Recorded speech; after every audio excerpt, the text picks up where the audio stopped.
Uh, Sorry, I hit the recording while I'm thinking about it. Yeah, like the AI is such a weird slippery slope. Like with the striking now, I sort of get that. So Well, there's a lot of people that are under somewhat of a false misconception that the strike was about AI, or that even that it had like a majority aspect of it. If anything, AI was kind of tacked on because they were already going to strike over wages and streaming and stuff. right, And yeah, the justification for the AI that they were trying to bake into the contracts, it was based not necessarily in reality, so it was very easy to dismiss on like technicalities, but also the movie execs that are ultimately the ones that are going to decide when the strike ends or where the give's going to be. They looked at that and they were just like, yeah, no, like we're going to be using AI. That they absolutely did not commit to a single thing that would inhibit the use of AI going forward. mm. So even if it was a sticking point, it's already off the table, and now they're just kind of focused on wages, I think, No, I when I or looked, royalties specifically. yeah, I looked at the stuff. I was like, oh, all of these grievances are pretty much the reasons why I went to Japan to get a permanent job instead of staying in America.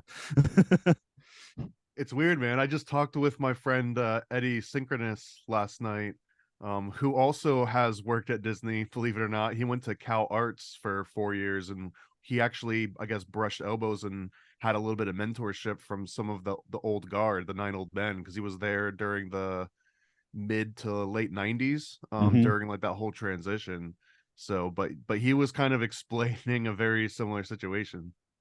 Yeah, I mean, gig economy, being, like I used to do jobs where I'd be like, oh, there's 1 day overlap between your old job and your new job, so you can't do the next one, And I'm like, oh, that's totally what these guys are complaining about. So not for this one, partly because it's anime, but I did decide to do a for the next month. I am recording like let's say strike supporting podcast. So the Twilight Zone one, I'm going to do episodes of One Step Beyond from the 50s, which I mean, for me, that's like fun. That's kind of a fun way to change things up for a bit, right? And then the Films and Filth one, we're just choosing non-Hollywood films for a month or public domain. So we're doing Plan 9 from Outer Space, Zoo, Warriors from the Mystic Mountain, Shin Godzilla, a couple Buster Keaton films, and the first Pokemon movie. I'm like, I'm excited about doing all of those Can you explain how Buster Keaton would not be a Hollywood movie?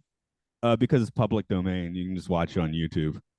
And Okay. I mean, actually, technically, those, it's still Hollywood, though, isn't it? yeah, yeah, yeah, it is, but it's public domain. And actually, he was given. This is weird. Like the guy, his producer, It's all basically. public domain if you sail the seas. Yeah, that's true. No, his producer was like, "Here, I'll make a production company for you, Buster Keaton Productions, which he made most of his films under, technically independently, but it's like he didn't own it or anything. He wasn't actually like the boss. It's just so that's why one of the reasons why he made about 5 films at full speed and then had to go like let MGM break him or whatever. So because he did not actually own that company. So, but hell, It that was the there's shadow people. The yeah, shadow there's people owned it. yeah, yeah, yeah. I maybe I was mentioning it to you or somebody else, but one of my favorite movie scenes ever is the Mulholland Drive scene where they replace the pop idol singer. Do you know what I'm talking about? The Mulholland Drive movie, Yeah, the David Lynch, right? that's right. Do you know the scene I'm talking about? It's been a little while. You'd have to re-explain it to I, me. Do you got the uh, visuals? Can you paint the picture? yeah, it's a lady singing reasonably well in a recording studio or whatever, like a girl group hit, and then one of the suits comes in and says, "Get rid of her. This is the girl you're going to use." And they bring in like she looks like an MK Ultra robot or whatever, and just starts wildly gyrating and singing the song and stuff. And yeah, it's just Have you like seen? I think it's called Beneath the Silver Lake or Under the Silver Lake. Have you no, seen that one yet? I don't think I have. You should absolutely watch that movie for sure. It's right up that same kind of alley, but I think a little bit better done too. Yeah, one of the No, reasons I no like shade that. at David Lynch, No, but no. One of the reasons I like that though is that's not what Mulholland Drive. Well, it's kind of about that, but it's just this one little encapsulated scene of David Lynch, kind of like I think being like, "Hey, folks, this is how it really works." It's little like no, glimpses. I mean, and yeah, it's like an embedded story, which I have a lot of respect for. But I still can't understand the little miniature homeless guy at the very end of the movie. Oh yeah, there's so many weird things of I mean, I actually like that one quite a bit. It helps. That's one where it does help to read people's breakdowns of it and like maybe how the story kind of fits together. Like Lost Highway. I also like Lost Highway, but Lost Highway really does seem to pretty much be a mess, a I very tried to interesting watch that one mess. recently, actually. I kind of had it on, and every once in a while, the movie that I've got on might distract me enough where I'll start paying attention to it instead of just kind of being background. And that one just, it was even worse than that, because not only did it grab my attention, I was just like, man, there's probably something better than this that I can put on for background. So I don't know if it feels like a movie that commands your attention, and even if you give it your attention, you have to really lead into it and already be kind of digging it. Like, I don't know, if you don't like it within the first half hour, it doesn't seem like it explodes at any point. I think you do get the telephone scene in the first half hour, which is the best one of that. Right. Call me at your house. I'm there now with Robert Blake. It's got an awesome cast in it. Yeah, yeah. Let me dredge up my notes here. Dredge is such a I gotta say, harsh I'm word for that. super excited about this one in particular. Oh, same here. I like I said, I was almost. I mean, I'm glad we did the Brave Little Toaster and all that, but yeah, I was like, oh, we're not doing Roger Rabbit quite yet. So, let's do Roger Rabbit then.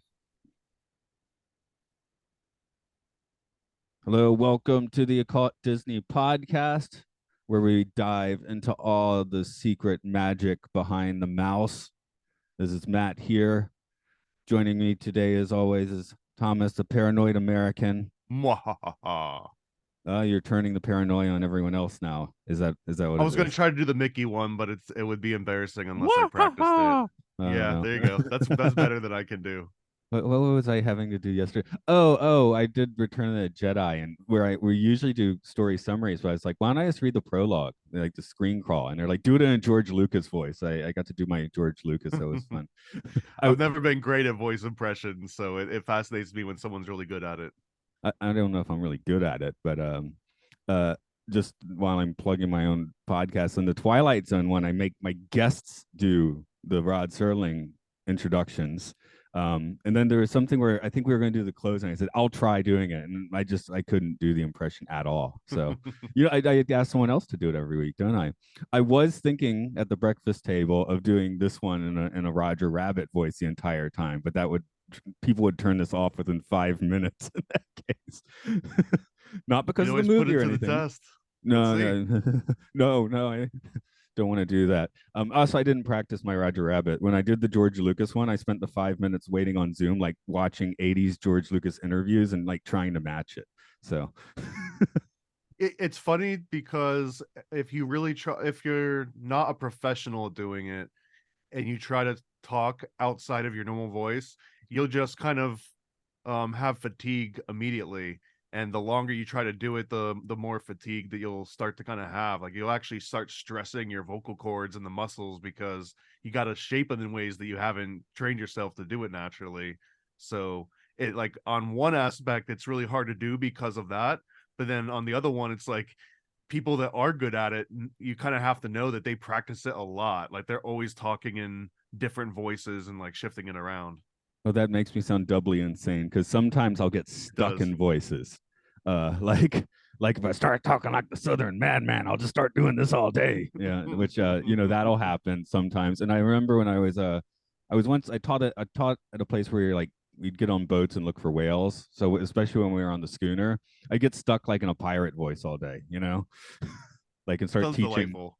teaching lessons. R, trying to shove R into like every word possible, Well, you also work with kids, right? You teach small children, so doesn't that play into it, or do they not get any of the pirate voices? Does it not Uh, translate? oh, they like that, of course, yes. So yeah, that maybe that's why I am a little more voice conducive, is because I teach kids and sometimes rock out crazy voices. One of my other guys I That's podcast awesome with, though, man, because those are the cool teachers. one of the other guys I podcast with, who actually lives near here. So we were walking up a mountain to a hot spring, right? And he was about 10 steps ahead, and I caught him just practicing as Sean Connery, to himself. It So needs to live on. It needs to live beyond Sean Connery. The voice impressions do. I guess our voice man on well front and center is Charles Fleischer for Who Framed Roger Rabbit, today's film, which I guess I should also mention this is like Mel Blanc's last, working credit. He has more credits of archival audio later on, but I think this is the last, like, he actually did it credit where he did all the Looney Tunes one last time. But I mean that he's the OG as far as I'm concerned. He's not my all-time favorite cartoon voice, but Mel Blanc is like in the Hall of Fame. He's kind of like the Babe Ruth. yeah, well, I was just about spurred out, Charles Fleischer's the voice guy in this movie. I'm like, whoa, whoa, whoa, whoa, that's throwing shade. I mean, Mel Blanc is also in the movie, even if he's not the lead. But yeah, this movie came out 88. I bought into all the hype on it, right? I was like, I had a Roger Rabbit stuffed toy even at age 10. Uh, I bought I the bought video into the game. hype too. I just don't remember what the hype was. I remember there was a sticker book. I remember there was definitely a video game, but I never got the LJN video games. Not because like we knew better, but just because I got like one a year, and it was almost never. It was almost always like a Mario or like a big one or a Zelda. We were a Um, PC house. There were two PC games. I actually, when I was looking at stuff before this podcast, there's two, and I had the one that was simply like named after the movie, and I think I was like playing it on the fourth grade computers, and then almost failed science class in the fourth grade. were they So any good? Were the PC Roger Rabbit games good? one of them I never played. The other one I played a lot, but I mean, let a 10-year-old tell you if a game's good or not. The wiki page did say that the reviews were generally good, and I remember having a good time with it. So I get, like, if I played it now, I'd probably be like, "What is this crap?" Right? But at the time, it was That's fun. most yeah. I distinctly do remember playing the NES version of this, like renting it back when you would rent a game for like 3 or 4 days and then drop it back off. But there was a particular scene where you went into the club where Jessica Rabbit is singing, and if you looked under the table, there would be an 800 number, and if you actually called the 800 number, which I did, um, it would tell you something in her voice about giving dogs food or something. Like you could find dog food, or you could find a steak, and if you threw a steak at a dog, it let you get by a certain place in the game if you didn't figure it out on your own. But it was just that was a mind-blowing thing to me because I couldn't have been more than 8 years old at that point. I was probably a little bit younger. And the fact that my dad called a video game character that was based on a movie character, but it was actually a cartoon inside of a movie, and then the video game, and then like the phone call of the voice, it blew my mind because I mean, I guess I was a very slow learner and very optimistic, but I guess I really believed that cartoon characters were alive somewhere out in like our world, out in our reality. You could actually talk to one of them. And I think I've outed myself before, but I also remember believing that the Guess Who board game talked to you.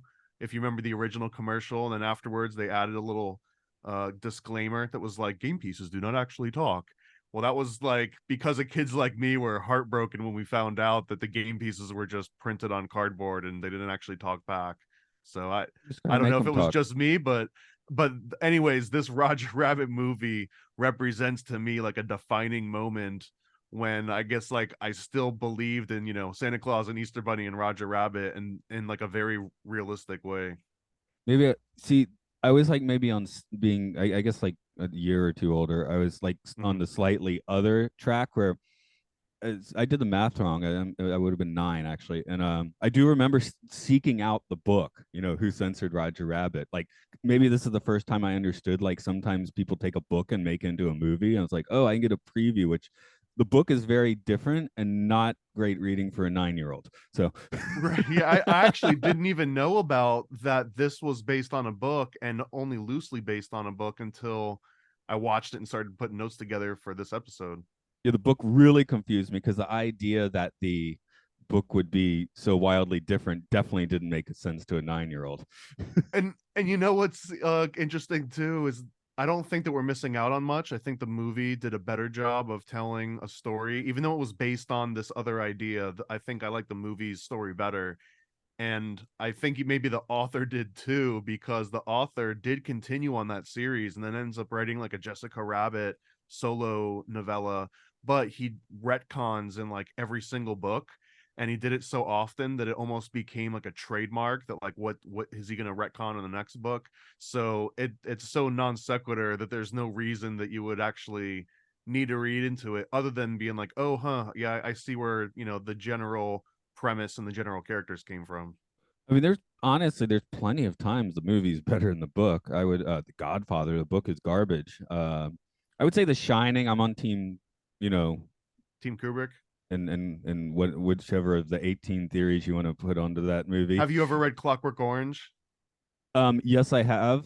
I would say I like both of those. I don't know if I'd say the movie's better. Right, it's a hard one. It's a Yeah, very hard one. that's why I didn't cite that one. But yeah, The Shining, The Godfather, Because in the book too, 2001 is definitely better in movie form. Although they were like written concurrently anyway. So well, that was the Arthur C. Clarke short story, right? That well, you're referring to. it was a short story, but then they wrote the screenplay and the novel 2001 kind of concurrently. Oh, I So didn't know about the novel. and the novel, like once you get to the Stargate, it's like explaining everything, which kind of ruins the whole. Exposition. Yeah, it's just like because you can't be like, and then psychedelic colors start morphing into spirals instead of zigzags. That It's wouldn't. a good Yeah. point. It's a good point. Yeah. Although you kind of can, as long as you don't describe it in that sort of way. That honestly, that's a good segue, because another one of the reasons why Who Framed Roger Rabbit I think is such a great movie is that it holds up, and I think it holds up beyond nostalgia, because if you look at reviews from people that haven't seen it before, it does seem to still be favorably looked on for a whole bunch of reasons, not just for the actual technical prowess of it, being able to blend the cartoons with the live action, but the acting is incredible. The guy that played Mario, I can't remember his name off the top of my head. What's his name? The guy that played Mario in the Bob Super Mario Hoskins. Brothers movie. Bob Tom Hoskins. Bob Hoskins. Bob Hoskins plays this role like it's real, like he's actually talking to a real partner. And I think maybe it was, easier because he was talking like a little green stick or something, but he Oh goes no, all out it's and he's much so better than that. serious. It's much better than that. Charles Fleischer was on set behind the camera doing the voices, so he was talking to Roger Rabbit real time, and Charles Fleischer decided to do this while wearing a Roger Rabbit costume, and this actually did drive Bob Hoskins insane. I Like with I this kind of crazy love that. I man in didn't a know that. rabbit suit on the other side of the camera. Bob Hoskins like started like I guess he wouldn't break character or something. Charles Fleischer sounds like a very strange man. So one, I'm going to agree. This movie holds up for at least a year after it came out. Age 10-year-old Matt probably said this was my favorite movie for a good year before, probably, until Terminator 2 showed up. Probably, let's say that. Um, so, and that held it for a little while, but I feel like this movie hasn't held up in the like cultural zeitgeist so much. It's weirdly forgotten. When you watch it, it's great, but because Roger Rabbit spent about 5 years as one of the big six with Minnie and Mickey and Goofy. He got an actual ride at Disneyland. I mean, they started putting his shorts before movies, and then somewhere about 1993, it just kind of fizzled out, and everyone forgot about Roger Rabbit.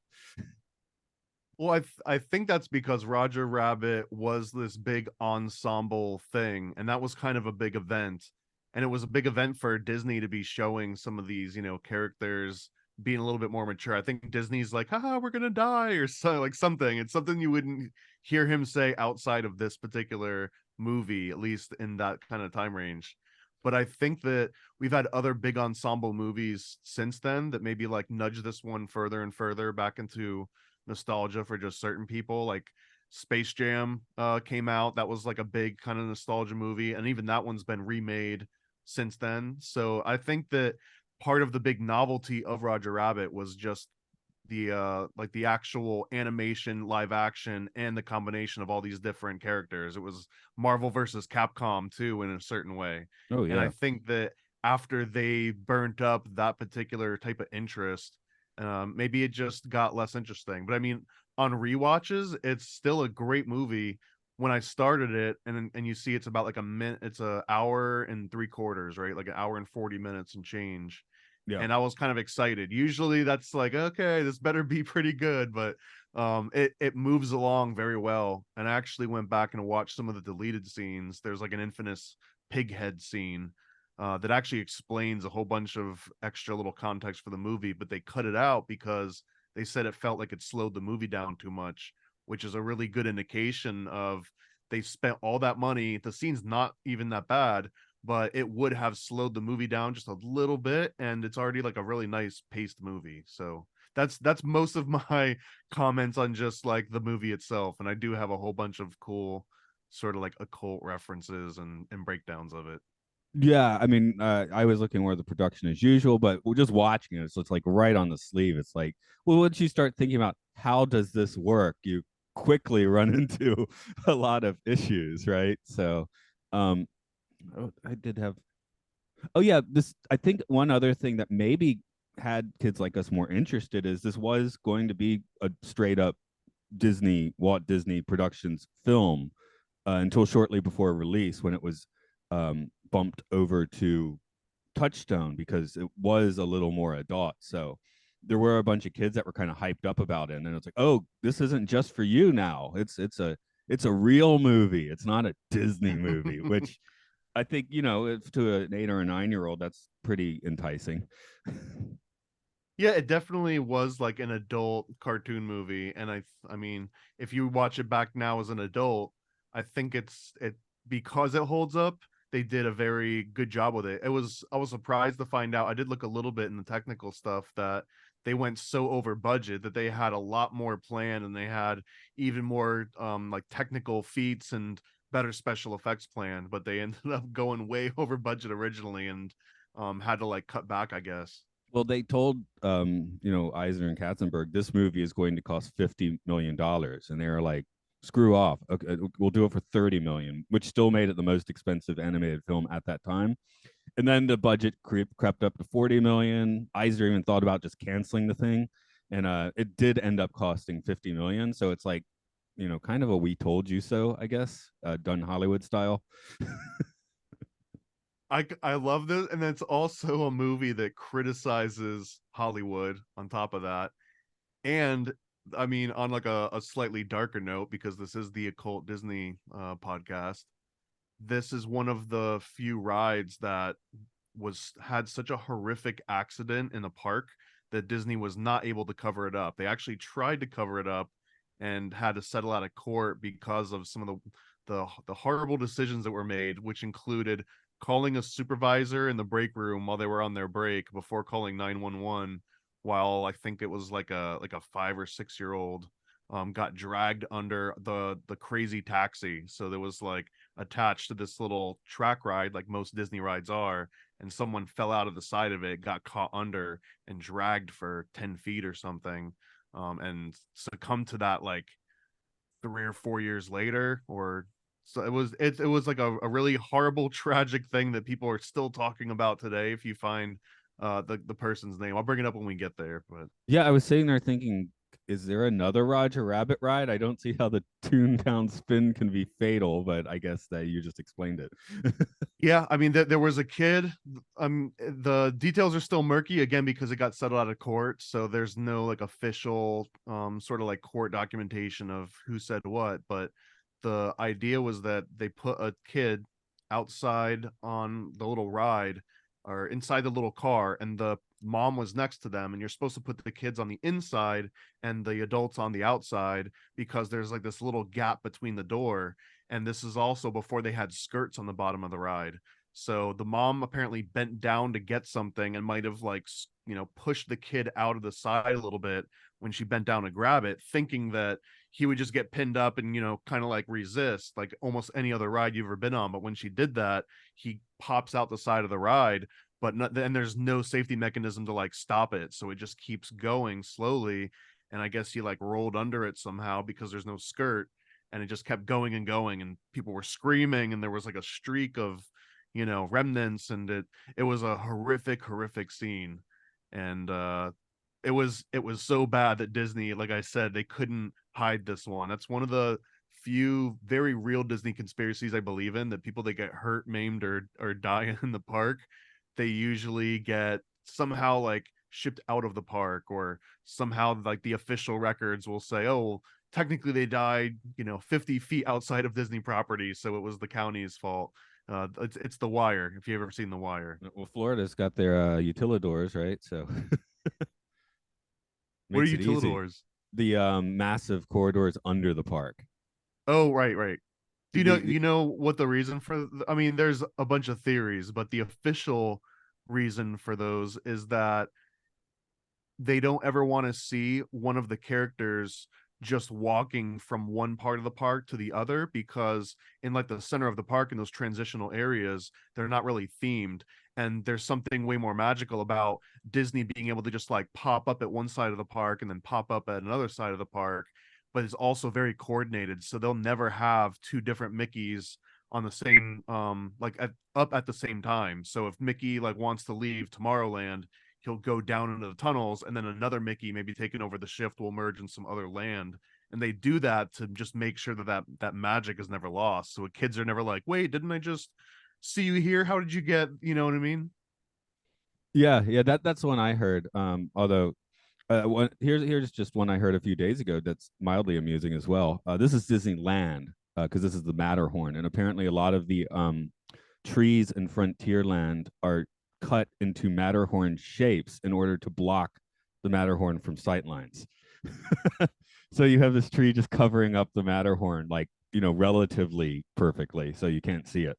And I was like, Yeah, that's because they don't want you in reality, they want you in Disneyland. I want you in their trance, which is kind of the case. So, um, did you see this one, the Roger Rabbit in the theater? Just out of curiosity, I do know that we made it opening night. I was at least able to get my dad onto the hype wagon. No, I remember seeing this one with my grandparents, and it was, yeah, it was like one of the earliest memories that I still think is real, and I haven't completely distorted it out of of reality. But I remember going to see this movie and then being hyped. I thought I was going to be a cartoon character because I was still at that age. Like we've talked before, if I went and saw the Three Ninjas, I was going to be a ninja for the next week, no matter what. And if I saw a basketball movie, I was going to be a basketball star for the next week. No, I was always clear I wasn't going to be a basketball player, so I'm terrible at basketball. No, but I know, but all it takes is just lower that net down until it's almost like waist level, and then you just feel like you can do all kinds of crazy slam dunks, and you can pretend that you're like 8 feet tall. I mean, I guess people like us still want to be cartoon characters, but whatever. It's a real thing, man. We're gonna get into that too. There were some weird things that came up in the research for this movie. I guess the placing of 1947 is mostly to get the whole streetcar thing, right? The changing of public transportation. And I'm from Atlanta, which has relatively terrible public transportation. Same, Florida, Uh, same. So we yeah, can't really go under sea level. So and underground is not even an option here. where I live in Japan, they say, compared to Tokyo or something, oh, you guys have horrible public transportation, but I can use it for a whole lot of things. It's actually useful. We a lot of time when we end these, I'm like, I gotta go get the train, right? So now I do, I guess, get the benefits of public transportation a little bit more. I'm also willing to walk absurd distances, so there's that too. But yeah, LA, I haven't actually been to LA, but Atlanta, LA are extremely like you got to have a car cities. So I mean, Atlanta certainly Yeah, is. I've So been to those places. I've been to a lot of places that have public transport, and I think, in my own opinion, the best one I've ever been to is probably DC, because DC, they actually have like subways that connect to hotels and connect to businesses and connect to the actual places that you're going. Like I think that some of them are like almost open right up into a shopping mall, and they kind of maintain it a little bit better than some of the other states that I've been in, cities. Like New York City is probably the worst example of public transit, outside of if you start getting into like Chicago and maybe in some of the Californian cities too. But I think that DC actually like knocks it out of the park when it comes to the public transit. And the in case anyone's wondering, like, what are you talking about public transit? The most obvious, I guess, conspiracy theory that's baked into Who Framed Roger Rabbit is that It's not only is the movie literally about a guy that buys up the train car business just to shut it down by putting freeways in its place, but a lot of the symbolism in the movie is references to how this actually did happen years way earlier, around the time span that you're talking about, and like right in the 1940s or so, where they had the red line specifically, which is the same thing they call it in this movie. Yeah, like if I were just thinking in Hollywood terms, I'd probably put this movie a few years earlier. Like maybe like pre-World War One time ish. I think just in It terms of had a Hollywood. hard Dick Tracy feel to it for sure. Yeah, yeah. So I guess noir, film noir though, is a little more of a late 40s, early 50s thing. Well, So and they also have like a little hideaway room that was an indication of like prohibition had maybe ended somewhat recently. So I don't know. It felt like it matched like a perfect little time period where it could be just vague enough where it could just be early 1900s, and they didn't have to really define it beyond that. Because all the cartoon characters, especially being in color, made it feel way more recent than 1930s, but that's Betty the Boop's problem, characters right? and the reality was. Yeah, no, That'll exactly. um yeah, actually, even though there was such a perfect storm, I mean, once you get Donald Duck, Daffy Duck, Bugs Bunny, Mickey Mouse in the same shot, you're already doing like, I mean, God, think about that happening now. I mean, with streaming rights and stuff, I mean, that wouldn't happen. So this movie did come out at a perfect time for that. But I have a list here. Some characters they could not get, which weirdly they could not get Popeye, which seems a little strange. Uh, there we go. And these are ones that they actually wanted and just were denied for whatever reason. Yeah, they kind of wanted everybody. Oh, they wanted what did they want? Those are characters that are actually in it. Sorry, I found the page where I do remember Popeye being someone they specifically couldn't get.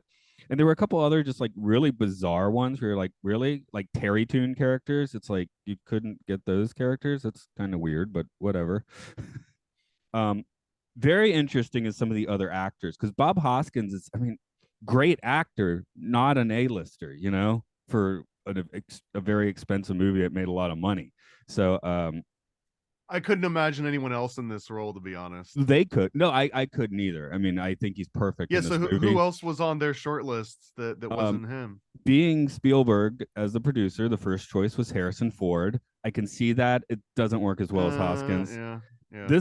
The second choice, I'm really glad he was not interested. Chevy Chase, no. Chevy Chase, I that don't was know, their man. second I don't know. choice.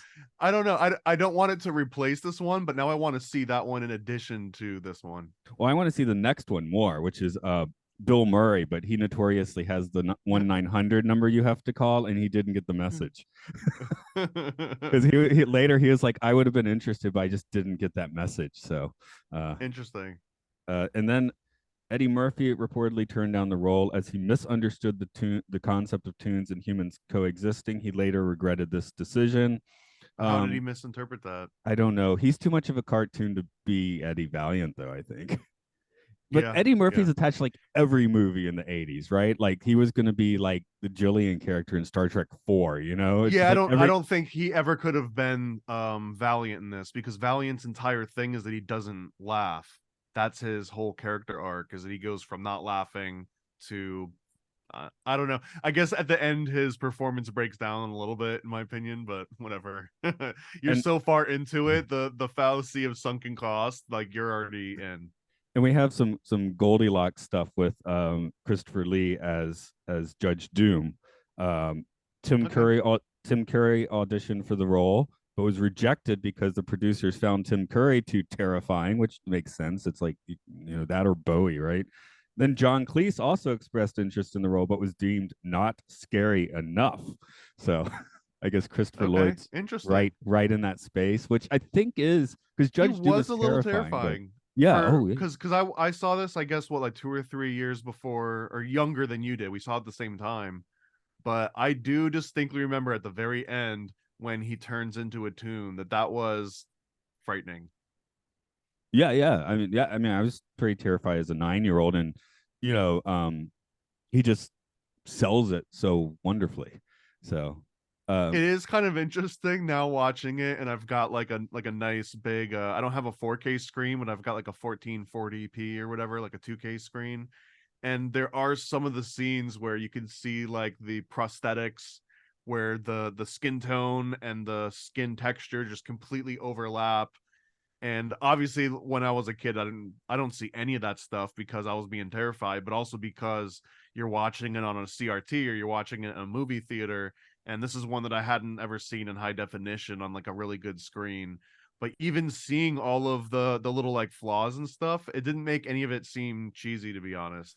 no, production wise, I could definitely see the theme showing. I was watching, I think, the 2002 DVD or whatever, and I think they've had a more restored version since then. Maybe it looks better, Mm. but you could see the seams didn't distract too much from the movie. And at the same time, when you can see the seams in older films, sometimes it's like charming because it's like handmade, you know. So it's like Practical kind of okay. effects, man. Practical effects hold up so damn well. There was some looking into doing this one with more CGI stuff because we've already mentioned Young Sherlock Holmes had some, you know, Black Cauldron had some CGI. That was considered just like way too expensive in 1987, 88 to do it that way. So they did revert to basically doing this practically. I mean, they were like building robot arms to hold up the, you know, hold up different props and stuff. That's Yeah, pretty cool. I saw some of those, and yeah, they would have like a little arm just moving around to like hand you something, like a glass, and then they would just draw on top of that like a traditional animator would, frame by frame. So even if I can see the seams, it's still kind of cool. Like before we move on into the real deep stuff, I just want to do two follow-ups for this if people want to do some extracurricular watching of some truly bizarre stuff.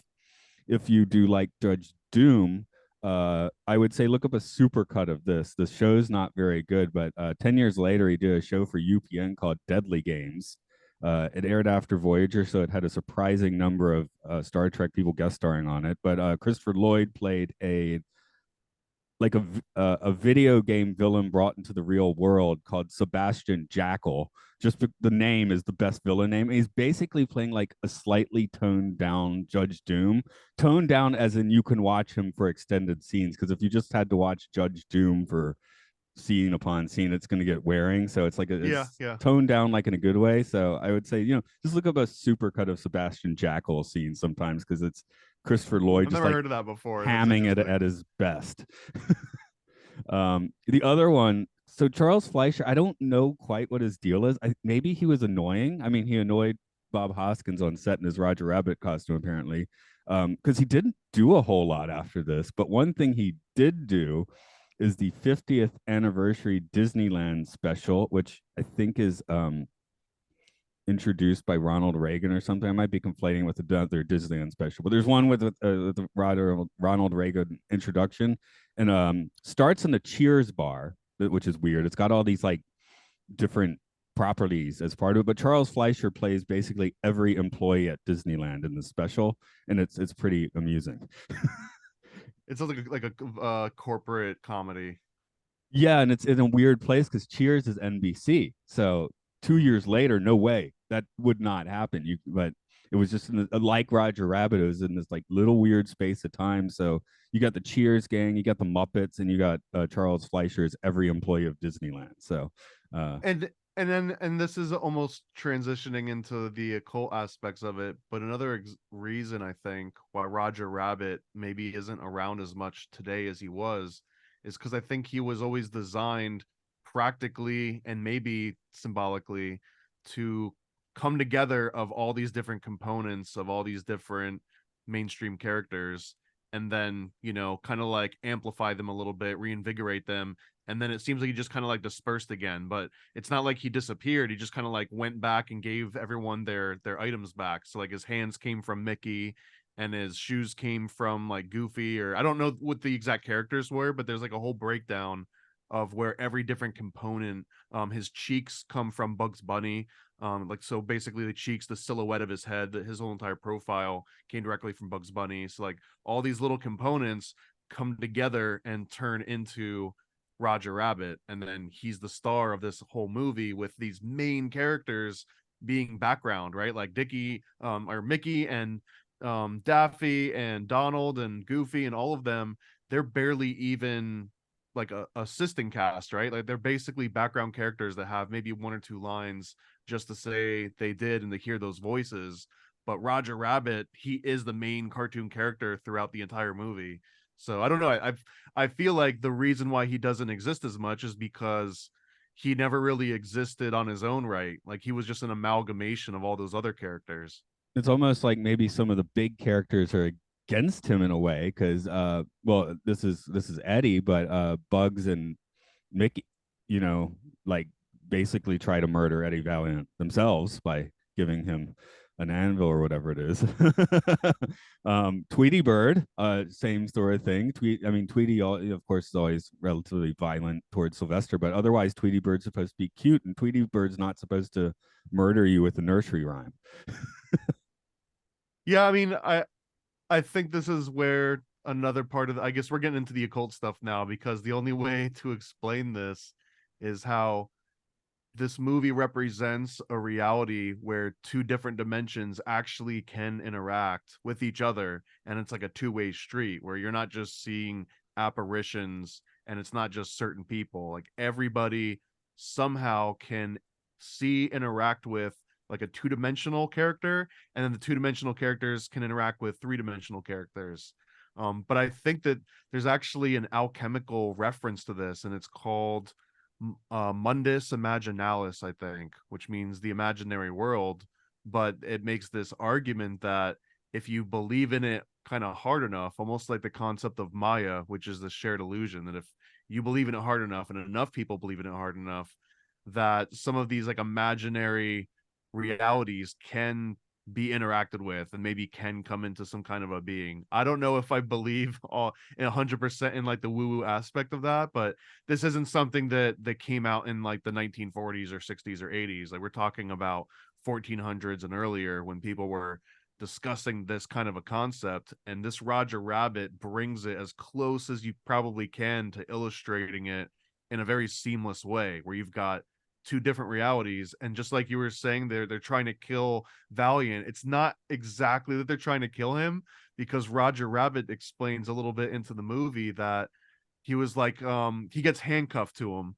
And we can start at the beginning of the movie, but there's a specific scene where they get handcuffed and he's trying to saw the handcuffs off, and he's like, can you stop moving? And he slips, Roger Rabbit slips his entire hand out of the handcuff, and he was like, are you telling me that you could have taken your hand out of that handcuff at any time?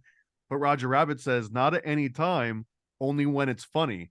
And I feel like it might be a throwaway line and people might chuckle at it, but if you go back and you imagine that it's two different realities, it's our reality that we're in right now that has its own set of rules, and then this cartoon reality, and one of the rules of that reality is that events can only happen if they're funny and if like comedy is involved. So going back to you're saying like, oh, they're trying to kill him, I don't think they're trying to kill him because they knew, or somehow in their reality, like it was a funny thing, so it had to happen. Like they are compelled by doing funny things regardless of the outcome. But because that's part of the rules of that reality, another part of their reality is that it doesn't necessarily mean that a bad thing happens, even though the humor is about something bad maybe happening. Just like people only ride roller coasters because it makes you feel like you're not going to survive it. If you got into a roller coaster and you weren't even concerned for a second, even in your reptilian brain, like, oh, I might die from this, then they wouldn't be thrilling. So I don't know. I think that they correlate in some way. I've managed to do that on a roller coaster. What's it So to your just be stomach's completely apathetic? yeah, but your stomach still turns a little bit. So like you said, there's a little bit going on. But no, I've intentionally gotten on just be like, I'm gonna try and zen out this roller coaster and see how it goes, right? So I mean, it's kind of But like you have to get a little bit of an adrenaline rush on that's why some I of the brought like in ups this. and downs, Yeah, that's right? why I brought in the stomach drop and stuff, right? Yeah. But you could still kind of mentally, like, kind of like how you can turn off your shiver if you're cold. Like you can kind of do that mentally, and you can not be ticklish if you want to be not ticklish. So, I uh, don't believe that one. Oh, I used to be very ticklish, and I cannot be tickled now. So, I guess so. I mean, it's the same with like like, overcoming the gag reflex, like the sword swallowers and stuff. yeah, like you're kind of It's like, agreeing with yourself, to turn it off, right? So, yeah, like I'm okay. We can die or to doing turn it this. on. Don't worry, I got this. So Judge Doom does murder Eddie's brother Teddy. Is it his intention? Like he wasn't trying to be funny. He was trying to murder. Like he's different than the other tunes in some way. I mean, clearly he is different Oh yeah. than the other tunes in some way. I don't know. It's a good. That's actually a better philosophical question. But I feel like he was the catalyst. He kind of represented. Here's where the rules between these two worlds don't interact well. You know what I mean? Like he was the anomaly. Just like there's always going to be some weird mutation or anomaly at some point. So he represented that aspect of it. So he's Neo breaking out of the Toontown Matrix. Yeah, dude, he's like the Rift. Yeah, yeah. I mean, if you think about it, what if the tunes really are evil and they really are bad, and they just have this really great facade? Technically, Doom is the good guy in this, isn't Yeah. he? It's hard to call Doom a good guy, but you did make me think of the South Park Imagination Land, or the was it the Woodland Critters? So that's kind South The Park kind Easter, of yeah, took the that. Easter special.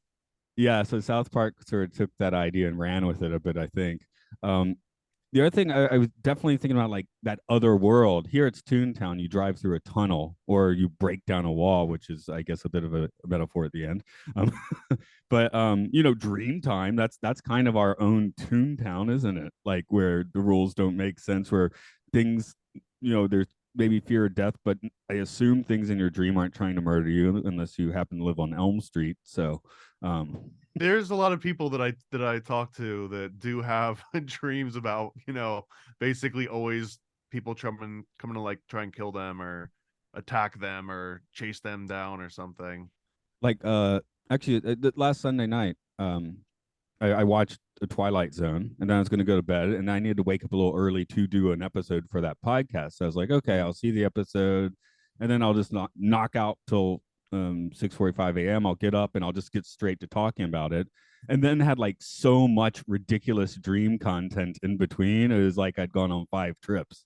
So uh, Those I are great, man. I mean, on like the lucid dreaming aspect, I used to not be able to remember my dreams at all, maybe a year or two ago, but I had a meeting with lucidcenter.org, I think. Shout out mhm. lucidcenter.org. I hope that's your real website.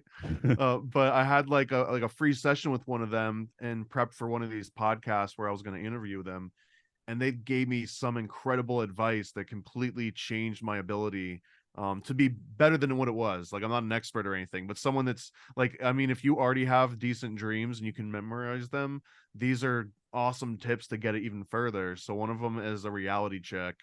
And one of the better ones I've heard about is some people will wear a like a rubber band around their wrist or some kind of like a rubber bracelet and have an alarm on their phone, and they'll set the alarm. If you want to go hardcore, it's like every 15 minutes. You can do it Mhm. every hour, every 4 hours. But the point is that every time your alarm goes off, you just train yourself to snap that bracelet. And if you do it to the point where you hear the alarm going off in your pocket and you just snap the bracelet like unconsciously almost because you've been doing it so long, the idea is that if you're ever in a dream, the alarm will go off and you'll snap the bracelet, but you won't feel the bracelet snapping your wrist. And it's like a trigger to let you know, hey, you're in dream time right now without you necessarily waking up. That was one of the biggest tips, although it wasn't described to me that way. He described to me reality checks for like when you grab for items, door handles, or like glasses. Imagine your hand going through it. But the wrist snap thing is something someone else told me recently that I love. And the other big one was the second you wake up, if you can remember your dream at all, before you get up or roll over, like if you had to go to the bathroom, before you do anything, like lay back down and close your eyes and just go through an inventory of like what emotions was I just feeling? Was I happy? Was I sad? Was I scared? Like go through all of those. And if you feel like maybe, yeah, I felt happy or maybe I felt scared, then you start thinking like, did I see certain people? Was I in a house? Was I in a boat? Like, was it hot? Was it light? And start trying to do like a checklist. And the more of those that you can figure out and put that dream together, it actually makes it easier to do it over time to the point where that this is the one thing was a breakthrough for me. Some people can do it automatically. For me, it was like, I never thought I'd be able to do it. But wake up from one dream, get up, go get like a glass of water or whatever, go back to sleep, and then like go right back into the dream that you left, but having like control, like actively wanting to do that and doing it just by remembering where it was at, and then right as you go back to sleep, just like put all those things back into place. And I don't know, it's weird being able to feel like you have some kind of control over your subconscious thoughts and your dreams. It's like a really weird feeling. Yeah, I have that. Actually, that was part of the Sunday morning dream or Monday morning dream sequences. Where you have an uncomfortable dream or a nightmare and you wake up. That doesn't feel good. And yeah, you kind of go back and finish it with a little bit Yeah, more yeah. Like control. I need to see this through. Just to amend a few things you said, where you're talking about kind of like lie back and assess your emotions. If you really do have to take a piss or something and you can't do that, something else is just write down like two keywords, and those two keywords will help you remember a whole lot Interesting. more. So, like what I remember What basic, keywords? Like what would the keywords be? well, I didn't do this for the one I just told you about, but I would have written down brutalist landscapes because the dream involved like going, there was a lot of events happening which I didn't remember, but if I had put written down a few words and looked at a few hours later, a lot more of those details would have come to me. Right. Yeah, Maybe good just point. when you're writing down the word you remember, so you're associating that way. So you could probably do both. You can do that and assess if you don't, need to take a piss or something. But actually, this morning I do Well, hopefully remember. we'll just all get chipped and you won't have to remember anything. It'll just be recorded. You'll have like the uh, DVR going on. oh yeah, there we go. No, even this morning I checked an email response from you, and then was like, that wasn't the real iPad. So I woke up, I was like, oh, because I like It was literally a read. dream response. Yeah, it was a dream response, and I mean, yeah, so because you didn't respond, which is fine because we're here and doing this, but I just get up and check my dream iPad and got a dream response. Sometimes, see, that's my problem. Most of my astral travel these days is like checking the dream phone or something, which is, I guess, why you shouldn't have the devices near you when you're sleeping. But That was a board game, wasn't it? Dream phone. oh yeah, should be. Is that where you get a blind date or something in high I think school? so. Yeah, you like go to the mall. Yeah. Yeah, I was kind of guessing there, but And on that same note too about the lucid dreaming, that's another really good practice is if you think you're in a lucid dream, or you can train yourself to do this while you're awake, to like look at something, a billboard or a street sign or anything that has text, look at it, read it, look down, and then look back up at it again and just read it again. So just read everything twice, because very rarely in a dream will you be able to read text and look away and then look back at it and the text be the same, which is just another one of these like weird like cheat codes. It's like a matrix glitch that you can look out for. I'm in general, I've kind of come down more of the side of having very vivid dreams. I like actually letting my subconscious drive the dream and then just remembering in a very good detail. I have done a few lucid dreams, and I found the most exciting thing for me about the lucid dream is just the entering them. I've done the. Have you heard of the wild method? Wake and initiated lucid dream. Yeah, Yeah. I've managed that several times. Um, I'd usually like wake up at like 4 or 5 in the morning and then kind of I go got to into. do my shout out for my Time Samplers comic series. This is the first comic that I came out with, and the entire premise is that they actually have something called a wild machine, and it's like a big joke, like they hate the name of it, but it's a real name because it stands for Wake Initiated Lucid Dream, and it basically means like you don't have to wait to go into REM sleep and which takes, I don't know, it's like 3 hours or something. Awake Initiated Lucid Dream, you could technically just snap right into it. For me, I did have, like I said, I had to wake up at 4 or 5 in the morning, so my brain's probably halfway wired there anyway. And Mm-hmm. I actually found out that this is a Tibetan position after I'd done it a few times, which is basically lying on one on your side, like on your hand, one hand, and the other hand is just kind of on your hip. And but that one's kind of cool. You start seeing kind of like ghostly images and clouds, and eventually one of those like coalesces, and whoop, now you're like somewhere else. So that's Really? probably That one of the sounds most. That's got to bizarre. be the most psychedelic experience I've ever had without using any substances in that case. And then I That had you the know jump. of. I've had the jump method work. So What's the where I jump method again? that's like one of your Looks reality familiar. checks where you jump and see if you're Okay. floating. And I did just check once. I was, oh shit, I'm floating. So it was a dream. I've heard one of those too. Yeah, the only one that's ever worked for me so far has just been like reaching for handles, and then I've never done the snap thing before, but there's other ways you can do it. Some people do like a finger check, so they'll like constantly do one of these things with their fingers, and sometimes you'll like go to like the inner pads, and when you go to do that in your dream world, like you'll still go through the motion, but you'll notice that you don't feel anything. You're not feeling your fingers like touch each other. And if you can train yourself to notice that kind of thing, and also, but you would kind of look like a weirdo. You just always be around in public. You'd kind of look like Rain Man, right? Or like you're always plotting against somebody. See, I think this is where I became a fan of the vivid dream. I was having a very vivid dream that went lucid, and then the kind of plot of what was happening just kind of went away, and then I was like in like this oceanside like restaurant, and I was just like checking out like the reflections and handles, like you were saying, like in the lucid dream. Like I was just like checking out what things look like because I knew it as a dream. I was like, I don't know, I think I prefer. I was like, I was having this really interesting story going on, and now I'm staring at reflections, which is very cool again, but it's just like eh.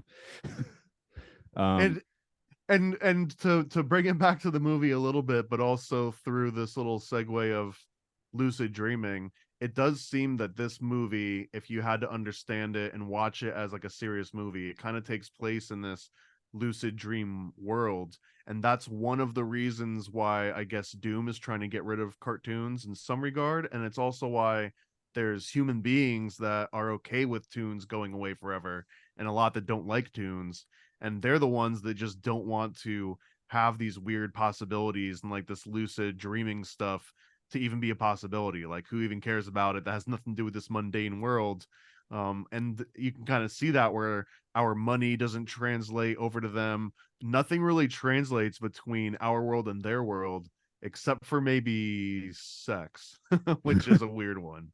Yeah, we can. The rule, like I said, the more you think about the rules, the more it's like, what? But by the way, my segue was just going to be like driving through the tunnel and then the cartoon world opening up in front of you it was a little bit like my. Uh, I just thought about the wild method entry from that a little bit. Also, yeah, just the idea of going down a long dark tunnel could have many connotations. Zemeckis and Spielberg love that tunnel, though. Isn't that the same one that's in Back to the Future movies and probably in like 80 other things? There's a few other nods to that too. Makes sense. I don't think he made a film between. Maybe did he make Jewel of the Nile? I don't remember. Anyway, I think this was his follow. Yeah, this was his follow up to Back to the Future, I believe. So makes sense that there'd be some callbacks and things. Probably, I guess, just thinking about parts 2 and 3 at the time. Um, First thing, well, before we get into sex, why don't we talk about food? That's kind of weird. I get the Food. tunes, yeah, because some of the tunes are eating. Roger Rabbit, gets drunk and explodes, right? So, and Although one I of wouldn't say that's food. That doesn't count as food so oh, it's much. okay. Yeah, it's something you would ingest. Although to be fair, when he slams the whiskey or the drink at the bar, you do see all of it go straight through him because on set they just threw a glass of some kind of liquid, so he didn't get much of it. But yeah, I was like, well, do cartoons also poop? I mean, Tweety probably does because it's funny, right? Of course, that's what you're concerned of. You're just like, who's Only if pooping? it's funny How's though. the poop Yeah, work? yeah, but it's only if it's funny, right? Like they can't. That's true. Can they only eat when it's funny? Is that, I mean, I'm like, how hard and fast is this rule? Jessica Rabbit's like slightly funny, but I mean, she's got different goals, I guess. Yeah, I guess that's a good idea, but that was Roger Rabbit describing the rule that applied to him in his reality. I don't know if that means that it would have to apply cartoon wide. So I don't know if Jessica Rabbit would have to do anything, because she also has that line that I'm not bad, I was only drawn that way, which you can almost see like the Walmart shirts with like the overweight, Walmart people wearing it. It's like, I'm not bad, I was just drawn that way. But I think that that describes her rules within that reality too, where it's like maybe she doesn't want to be this vixen, but they were like, she was specifically drawn to fill that exact role, and there's no real decision about it. So and this also I think ties into a really interesting dichotomy, and like when you juxtapose the cartoon reality with our reality, it's also taking place in Hollywood, and it's around all of these actors and directors and people that are lying and have all these ulterior motives. But in the cartoon world, it doesn't seem like there is a Hollywood or anything. Like you're just a cartoon and you just are who you are, and that just happens to be entertaining for some people to want to put you into movies and be in Hollywood. But it's this completely different reality because the cartoons feel like they're always being their pure selves, whereas it's the humans that are constantly trying to cover up their true intentions or act differently than how they actually feel, which is almost every single human in this entire movie that you see. Yeah, like Judge Doom's shaving a haircut, like is 100% going to work, and it does, which is Right, that's a stupid. rule. It's funny. It's that's why, because it's the Well, worst and decision possible, but it's funny. that's one of the best examples that I could think of is the shaving a haircut to bits, because that one is where I think like I would love to laser focus and figure out the exact rules of this world, because did that happen because it was funny and that's why Roger had to bust through the wall and finish the shaving the haircut to bits joke, or is shaving a haircut to bits like this other more superior role that applies to all cartoon members, and someone would have had to do it outside of that? And especially since it's Judge doing it, maybe it's only when a cartoon starts it, another cartoon has to finish it. Like I've That's where all my unanswered questions went. It wasn't about poop as much, but Now, what he was wrong about was when he looks at the record and was like, drunks wouldn't listen to these loony tracks, because I've had multiple occasions where I'm drinking with people and then proceed to play them the worst of the Beach Boys. I love the Beach Boys, but for some reason I'll have a few drinks and then just start playing people their shittiest tracks because it's fun. because why not? Yeah, let's just put it on some of the Uh, worst. just if anyone wants to know what I'm looking about, and hey, I'm not even going to go with Mike Love on this one. Go look up Brian Wilson, Smart Girls, and see if you get through it. Is that one of the songs? It's when he was still under the control of Dr. Eugene Landy, and they made him write a rap song. Oh my god. So it's a mentally disturbed man trying to rap in the late '80s, which is woo. So I know Mike Love is like the villain of the Beach Boys, but Brian Wilson is responsible for the worst thing that ever came out of any of those guys. I Kind of wish I didn't know responsible. about that, but yeah, I'm gonna have to look that up now. Well, do you chase it down with Pet Sounds or something? That'll be fine. um, see what else. Charles Fleischer is voicing several people here. He does Psycho, I guess that is one of he does Benny the Cab is also Roger Rabbit and Benny a Cab are the same voice. Again, Mel Blanc is half the voices we hear. The Disney gang is being voiced by the '80s iterations of the people that voiced them, so those are all different. But just getting meta wise, I also wanted to consider the fact that a lot of these people, these tunes, do have technically the same voice. I don't know if that is it. I mean, that could just be production realities, but I was just thinking that's interesting that certain people might kind of have, like, I don't know, you get like soul families or something, like the Looney Tunes crew is like a Toon soul family or something. The voice impersonations too is a fascinating topic for me, because especially with like AI coming out now, there's all these discussions about whether or not you could trademark your voice. And like, for example, Morgan Freeman, like at this point, if you make a model of Morgan Freeman's voice and you make him say whatever you want, is there any repercussion for that? Anything to prevent you from doing that? And if there is, what does that mean for people that could just impersonate? Like we were talking earlier, people that are really good at doing voice impersonations. So what if you just know someone that does like a killer Christopher Walken, or a Leonard Nimoy, or whatever the kids are doing these days? But if you can do one of those voices perfectly, are you just like not allowed to do that because it sounds too close? Because then if AI version of someone's voice can get banned, couldn't you just train a model on a voice impersonator and then have the same voice? I don't know. It's such a fascinating concept to me, but it's also because I think in the future, especially cartoons and CG animated stuff, they're not going to need an actual voice actor to sit in the studio and do a lot of this stuff. Some of the intonations, maybe, but I feel like in the next year or two, they'll have AI voice things where they just have, someone go into a studio and have a whole bunch of different dialogue and they throw at this scene, and then they'll never have to come in again.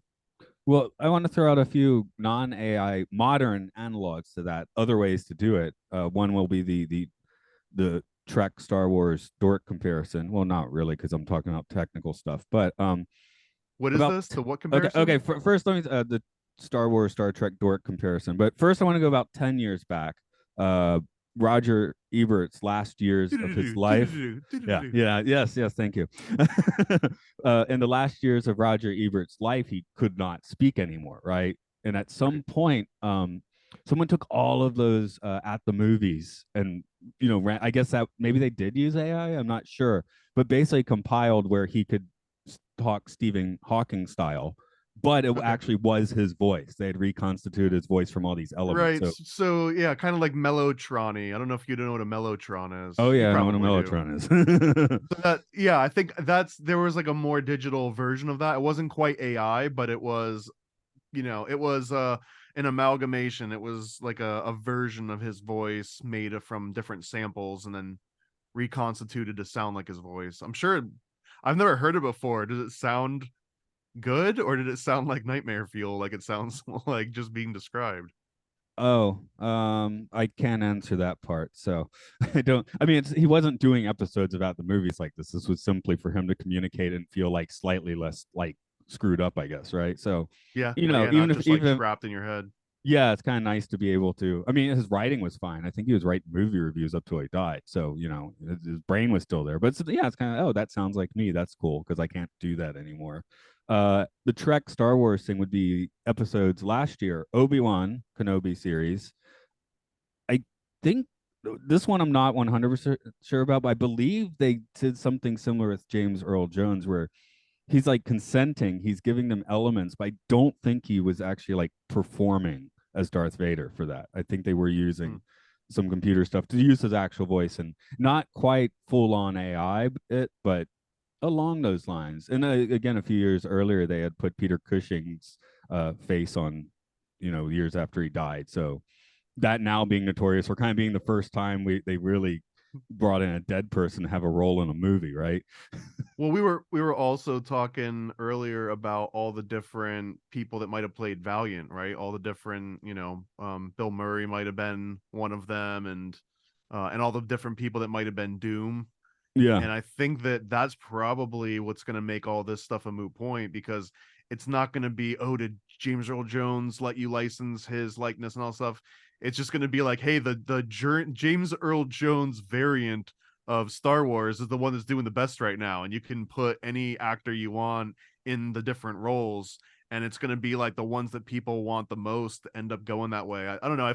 I feel like that's the direction that it's going to be kind of headed. Like you can get to customize all those different aspects of it. Now the other one, now this is the one I like because I like analog and I like chop and tape and stuff like that. There was a Star Trek Prodigy episode last year where the captain of their show goes into the holodeck to try and get training because he's not really a captain, and they bring back legacy Star Trek characters. All of them are actors who have passed on, except for they had Dr. Crusher just so they could have like someone doing some proper interactive dialogue. But they had Scotty and Uhura and Spock were there, and Odo Rene Auberjonois apparently didn't have enough good content, so he doesn't talk in this episode, but he's there. But the others, they just had interns go back through like all the old Star Trek episodes and just clip lines. So it was complete sentences. So you have you have Spock making speeches in Leonard Nimoy's voice, but the audio quality keeps changing. Like one is clearly from the 60s, and then you'll hear like a kind of a very old Nimoy speaking the next line. So it's So this clunky, but sounds in a way I kind of like the like it. South Park one where Isaac Hayes dropped out because they were getting a little bit too jokey about Scientology, and they just started putting his lines together the same way. They just went back through all of the other dialogue that he'd ever said, and they could basically make any word they wanted after that. Yeah, in this case, it was kind of like a legacy, like let's memorialize these people because they didn't just change up the sentences. It was like full lines of dialogue taken directly out Okay. of old stuff and stitched together that way, not words. So that makes it a little rougher sounding. That makes it comedic sounding, right? And then just recently they had Major Roddenberry doing the computer voice. I think again that was clips from, but yeah, but again you're enlisting these uh, dead actors to take on roles that they never signed on, and then AI you're like manipulating that even further, which I guess is part of the issue. So Well, and now you can like mold voices too, right? You could be like, I want to take the AI Frank Sinatra and the AI Pat Buttram and combine those and get like a Sinatra Buttram sort of sound going. there is something interesting because okay, they got Mel Blanc to do his last thing, so it's like authentic Looney Tune voices, as authentic Disney voices as you're going to get in 1988 with the companies backing it. Because whoever was the person doing it at the time, which I could look up their names, but I didn't. But the Singing Sword is archival recordings of Frank Sinatra, who was still living at the time they made this movie. So You're that's going a to be little in this weird. movie whether you want to or not. Yeah, yeah. And I mean, it's just like we're using an old I guess it was probably a public domain recording because they were using maybe one of his first things, right? So, uh, like, hey, it's public domain, we can use it. I mean, maybe he loved it. I don't know what he thought, or maybe he put a contract out on some That Amblin sounds people. closer to it. Yeah. I want my cut. No, I remember when Frank Sinatra died. Actually, it's Mark who's on some of my other podcasts, and him and I were like, "Gee, I wonder how many contracts just went out when Frank Sinatra died." He's like, "These people are coming down with me," you know. Vegas, just all of a sudden people start moving out. Yeah, yeah. There's you lose half of Vegas overnight. Yeah, one half of Vegas shoots the other half. Maybe that's how it works. um, we've been kind of like serendipitously falling into different occult corners, but I imagine you have a few that you noted. Yeah, I've got a few really good specific ones, I think. So Okay. one of them that I mentioned was just the two different dimensions that are kind of intersecting. I think that's probably the coolest aspect of this movie because they do it so well. And just like those rules, that's my favorite one is the shaving a haircut to bits. And it just makes me think like, what's the actual rule behind that? Because it does seem compulsory in some way. And is it like a universal rule for that entire universe? Is it just for Roger? Is it just between cartoons? And that is one of the examples of why I think there's so many cool little threads you can follow throughout this movie because there's so many of those little rules that are sort of placed in here. Another one that it reminds me of that this might be because I don't know if you ever heard of Second Life before and some of the other like online cross realities. Have you heard of I just Second Life in particular? because of the hot tub time machine joke at the beginning where he's like, you've been working out in prison in Second Life for like a month now. He's like, you do the crime, you pay the time, something like that.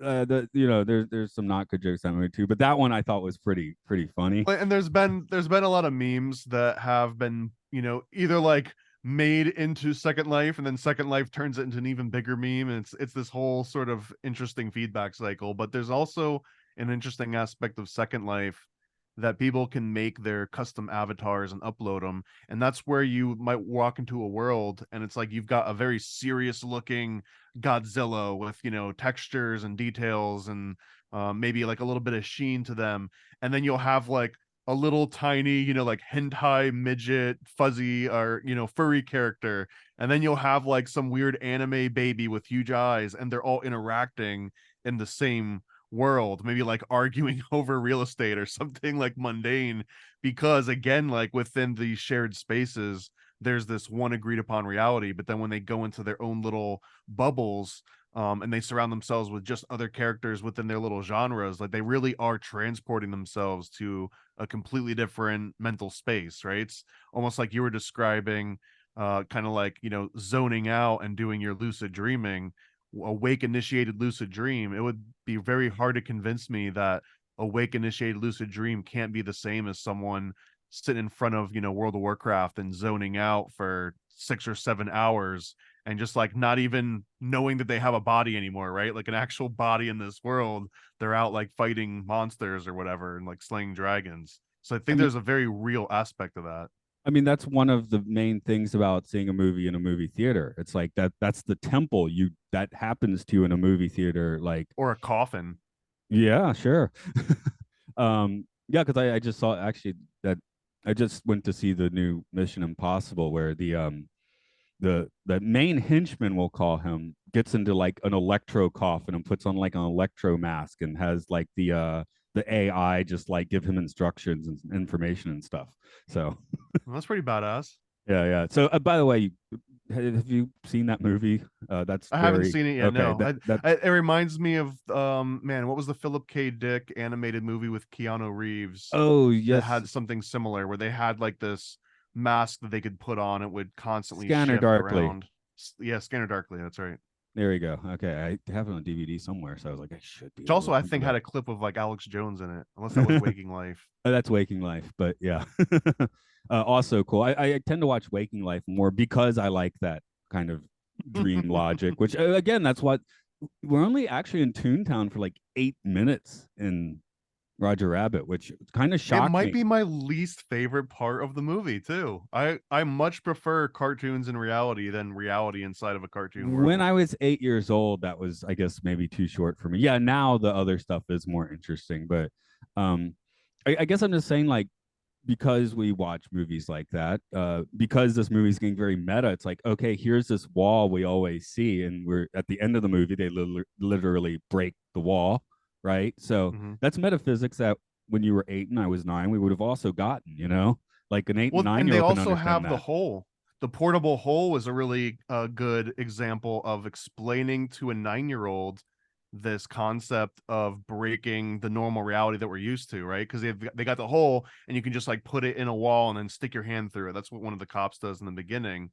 But it's also how Eddie gets away at the end, as he uses one of these holes to kind of temporarily transport part of his body out of this reality and then back into it. And the way that it's communicated is such a simple concept because it's the little hole that Bugs Bunny comes out of, or it's the one that Porky comes out of to like come out at your screen. So you understand, like, oh, the portable hole is a portal to another dimension. And in that other dimension, like you can basically like take part of your physical being and remove just a part of it, and the other part remains here because obviously you see the arm go in and the arm come back out, and no one's like, oh my god, my arm hurts, or like, oh, what happened to my fingers, or whatever. Like, it seems like it's just a normal casual aspect of this reality. So I don't know, I think it's like it's basically teaching quantum physics to children at that point, but in a very understandable way. I do remember the holes being one of the main mechanics of that PC video game I played. Maybe it was like a proto portal. I don't know.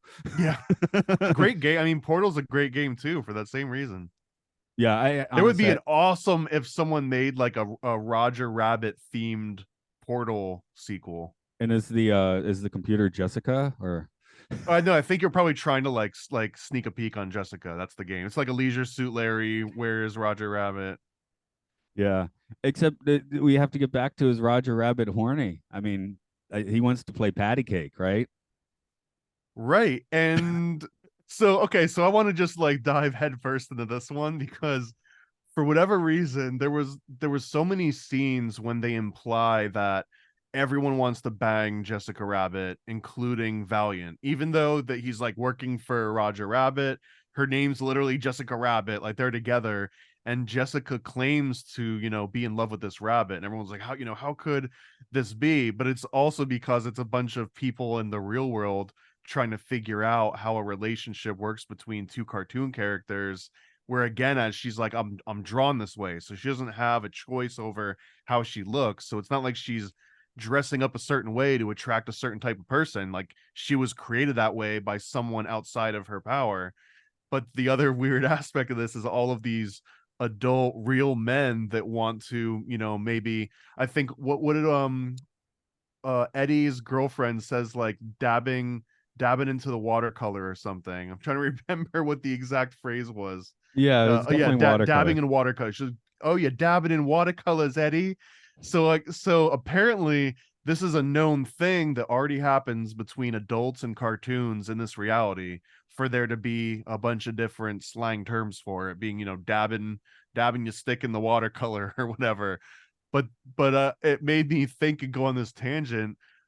Are men attracted to cartoons more than women are attracted to cartoons? Is this like a weird gender thing And it's not. It actually isn't just men. As much as some people be like, yeah, it's a man thing because they're so visual or whatever. But there, a guy won the Nobel Prize, I think, in the 1970s for this concept called supernormal stimuli or a supernormal stimulus.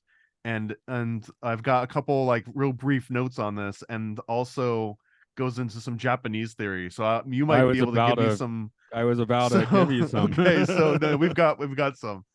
So, supernormal stimulus is an artificial object that triggers an animal's instinctual response more intensely than the natural analog. So, it's something that has been artificially created that makes you respond even more than you would if you saw like the real version of the thing that you're being shown, which might not sound groundbreaking.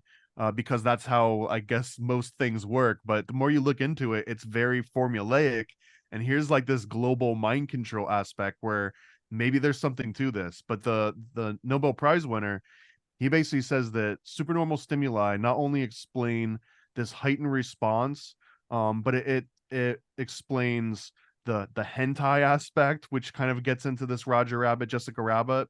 But it also talks about all artwork, talks about junk food, talks about social media consumption, how people on like Instagram are posting, living their best life.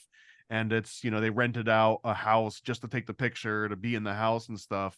But those are supernormal stimuli. And by seeing that, it gives you a much bigger endorphin rush and like a dopamine, drop than other sort of activities would.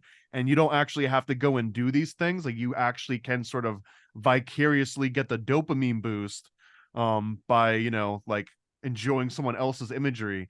And where this gets more interesting to me is that they can reproduce this. Again, that definition is triggers an animal's response, not just a human. You don't have to have higher order thinking. So there's one example where they took these fake eggs that were way bigger than a normal bird's egg would be, way more saturated, and they covered it in these black polka dots. Like it looked like a cartoon egg, literally. And they were able to place these eggs next to the nests of songbirds, and the songbirds would abandon their own eggs and let their own eggs die. And they kept trying to sit on these bigger comical, bright blue, black polka dotted eggs. And they would keep like they would make them so they would be so awkward to sit on, and the bird couldn't actually just like sit there, and it would have to keep falling off and roll over. And they would just constantly do that and let their eggs perish. And there was another example of butterflies where this grayback butterfly, if they just found two pieces of cardboard and they knew how to flutter it in just the right, like seductive way, as the report studied claimed, that would also make it so all of the male butterflies would ignore the real female butterflies, and they'd all try to mate with these pieces of cardboard just because the fluttering was like more seductive than the female butterfly fluttering. But these are all examples of supernormal stimulus, which is what Jessica Rabbit like actually represents in this movie, is this supernormal stimulus. Yeah, I mean, I guess the first thought, and I was going to say hentai Japan for that, but yeah, I mean, you really can get those pillows, that the lap pillows, as a not a pillow that goes in your lap, but a pillow shaped like a woman's melt How many do melt you have to reason. get until they start giving you volume discounts, do you know? In Like four, Akihabara, like I don't eight? know. I don't know how it runs in Akihabara.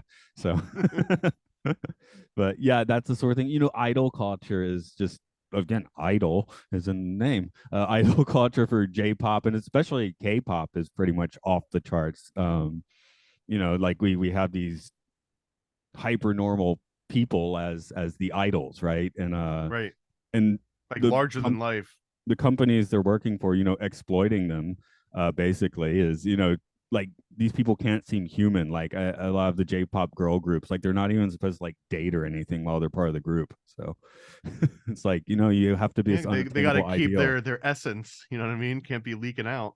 Right. So we get controversies like, oh, this J-pop idol just got engaged suddenly and everyone's pissed.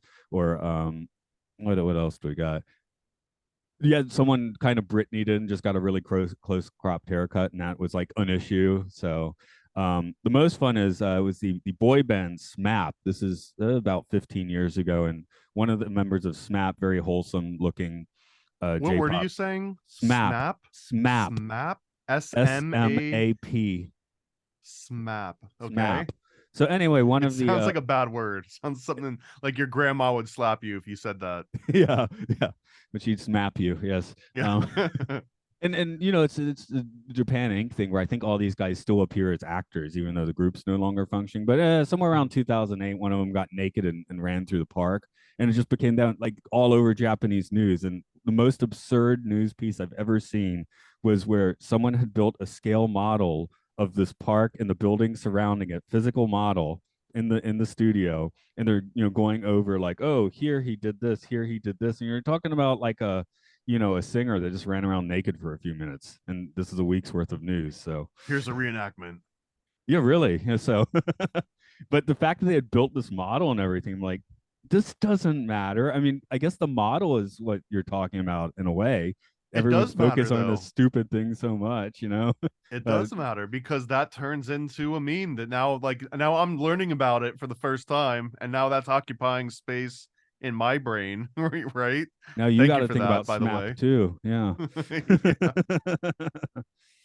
Yeah. um, I guess we can move on from that one if I don't know how many of those you have, but Yeah, there was that aspect of the and again, that guy's name was Nicholas Tinenbergen, if anyone's interested, and that was the 1973 Nobel Prize in Physiology and Medicine alongside Karl von Frisch and Konrad Lorenz.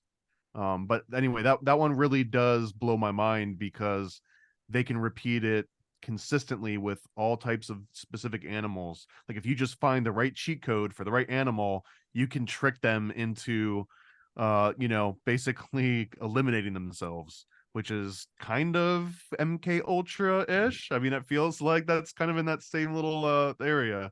And also I since Japan came up, the fisherman's wife is an example of something that happened was that like 1800s or something, like at least it was way before Roger Rabbit or any of these other kind of like pinup cartoons. And there was also a concept called a Tijuana Bible, which oh was a yeah. banned comic book that was kind of popular during like prohibition times, I think, and it was considered pornography, but it was really just cartoonists that were like to draw boobs and wrote about alcohol and drugs and violence and stuff.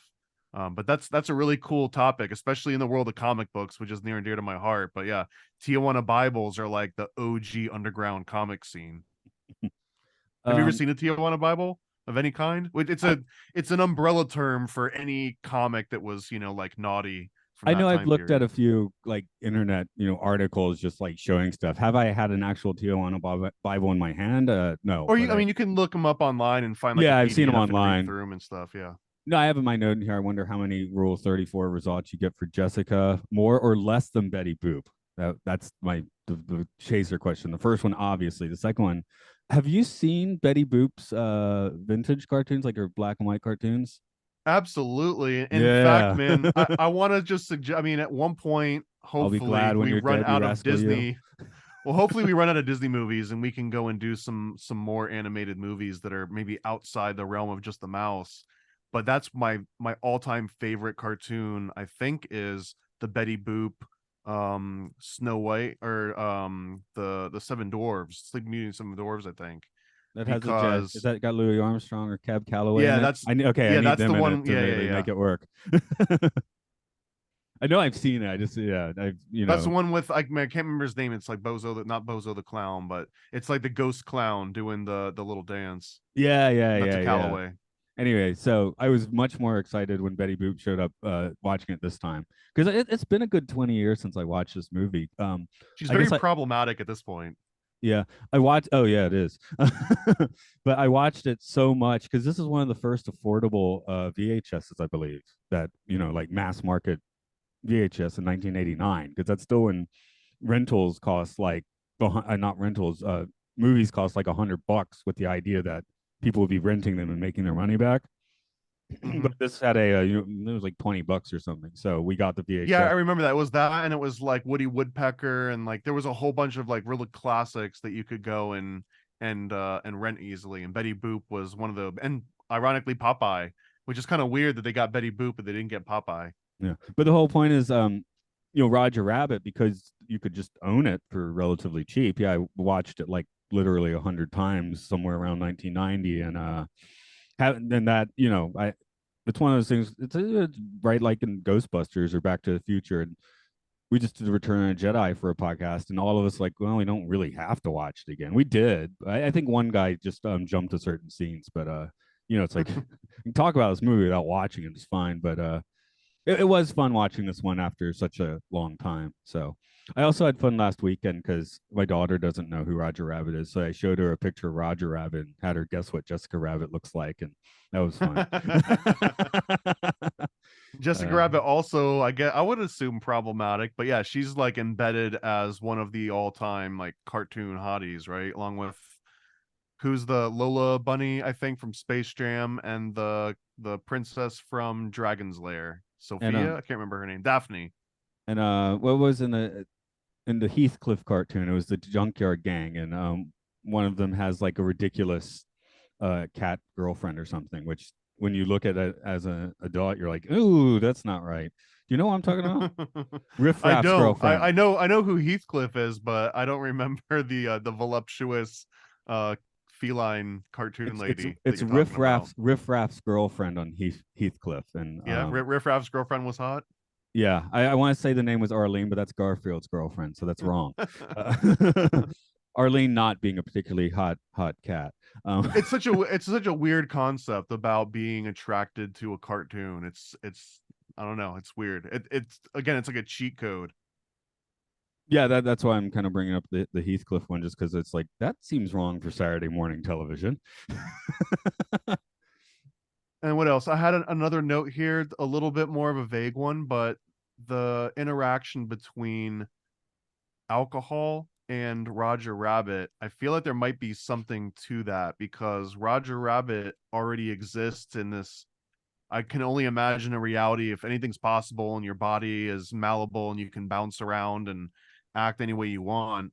There's really no like a concept of inebriation or being intoxicated or being, in this like other dimension because they're always in that other dimension. So alcohol has this really unique effect on Roger, and I don't know about other cartoon characters in general, but he literally blows off steam. He turns into this big, I guess, like steam whistle and blows this steam out and like wrecks the whole area around him. But it feels like that's almost like this nuclear reaction, like they're taking this substance from the mundane world, which if you think about it, alcohol is one of our most coveted substances. Like if like the oldest, Egyptian sites, they found beer mills, and it's kind of always, it's even like saved our lives a few times through, international pandemics and stuff.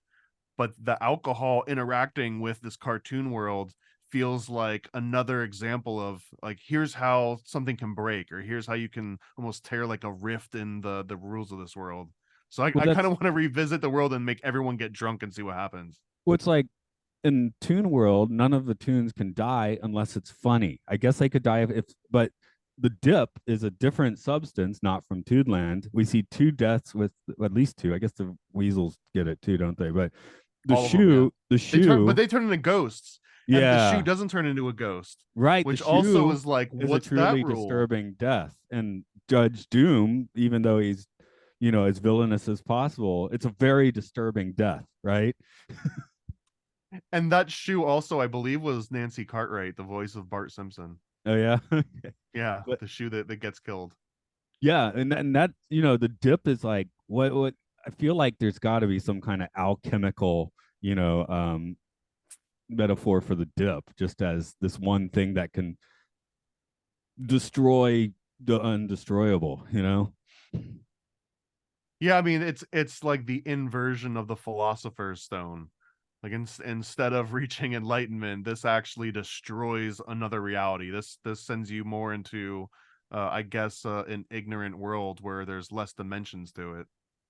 Maybe, yeah, because yeah, I But guess also, that the was weasels get the ghosts because it's funny. The weasels are still trying. They can't laugh, but that's the thing. They die laughing, right? They don't die from dip, so it's a right. little. They kill themselves laughing, which again, the ending is where it stretches a little bit, but it's like you're already at the end, so there's Well, not a they lot to die when complain it's about. funny, right? They die when it's funny. So Do they? Is that the funniest scene? it's not Is the funniest hearing scene, Bob but Hoskins dance and tell bad jokes? Is that really the funniest scene? I don't think it is. it's not the funniest scene. But I mean, in that case, they have to do the thing that is funny, and that is dying and turning into ghosts. So um, being funny doesn't necessarily mean you're being the funniest, right? So I guess so. Yeah, I guess so. the that is amusing. I didn't even realize this until I was looking at the stuff this morning. I'm like, man, when Bob Hoskins did this, he was only like 1 year older than me. That blew my mind.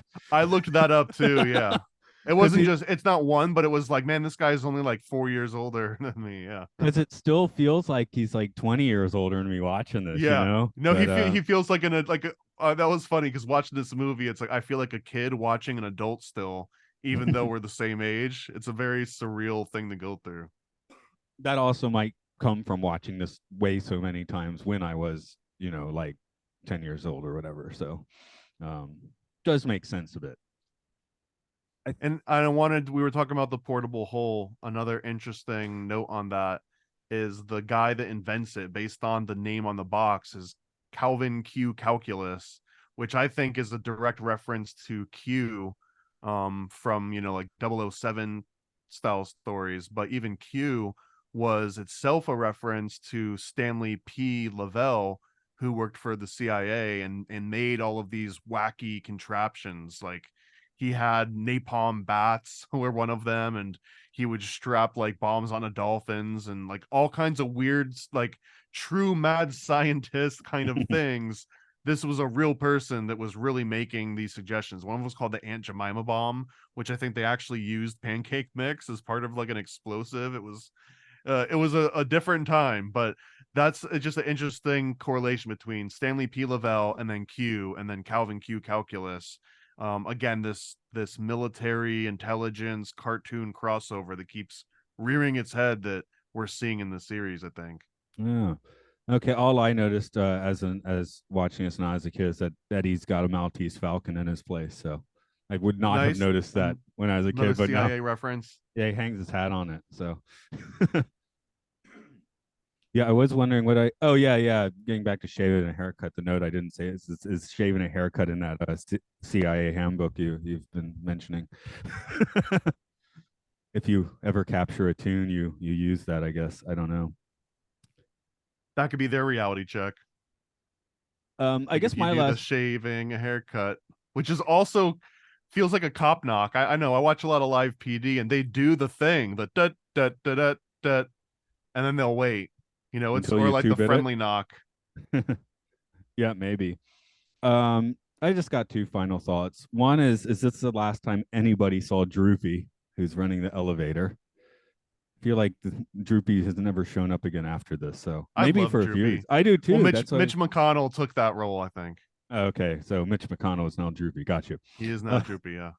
yeah, the other one was just I was wondering, and is this the first time a major production had gone this retro animation for the first several minutes of the film, where they're completely trying to make it look like something that had been animated 30 years earlier?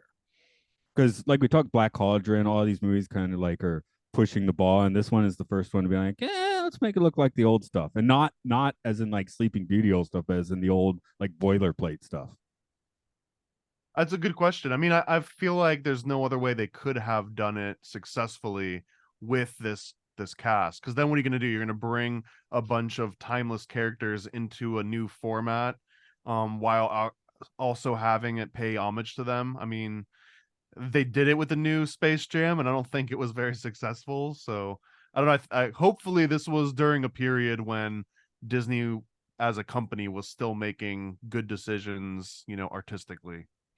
Yeah, I know I haven't seen too much of them, but I have heard that in the newer Mickey Mouse shorts that Mickey Mouse is insane again. So that's kind of nice. And this also was a cool movie because at the beginning they show, I don't know the names for them, but there's like the evil devil Daffy or Devil Donald, and there's like Wacky Daffy, I think what they're called, which are like their alternate egos, right? They're MK Ultra alters that get switched on and off with certain triggers.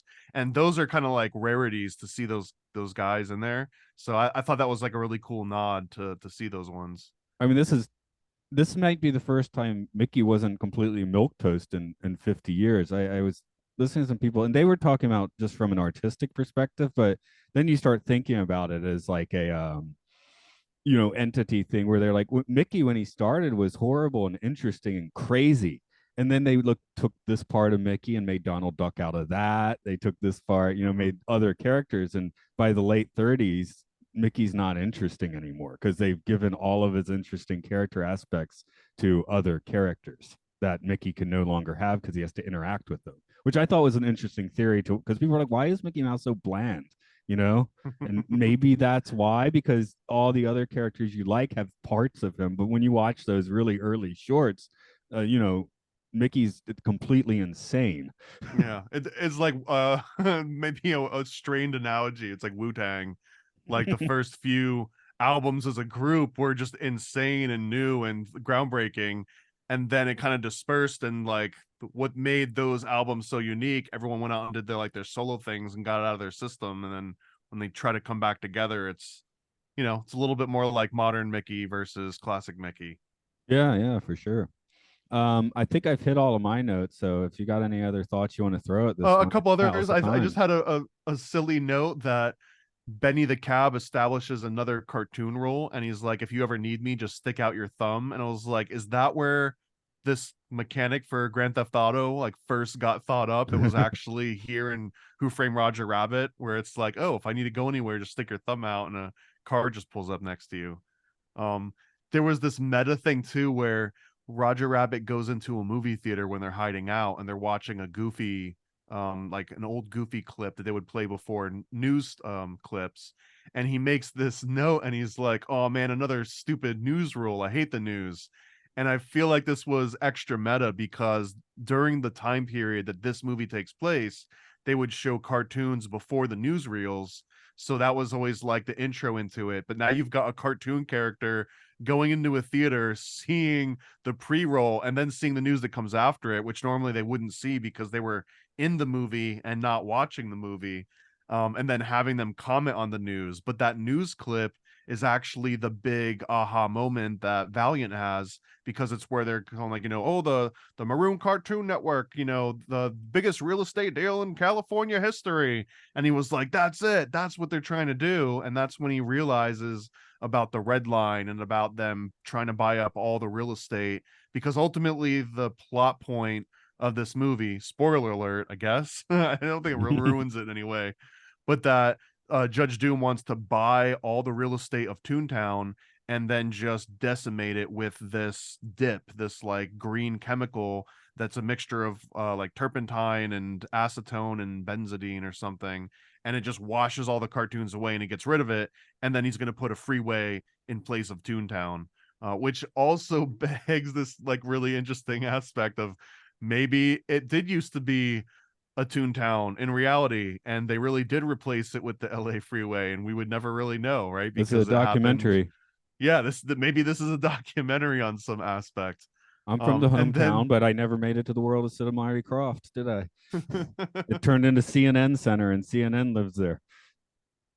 and what else? Oh, so this one was also a random tangent that I went on, but right before Eddie goes into Toontown, there's this transition. Like before he's ready to fully embrace the entire Toon world, he breaks open this old gun case that he's got, and inside the gun case is a cartoon gun with a bunch of cartoon bullets. So it shows you like, okay, he's about to interact with the cartoon world on like some of his terms, which happens to be this gun, before he jumps fully in.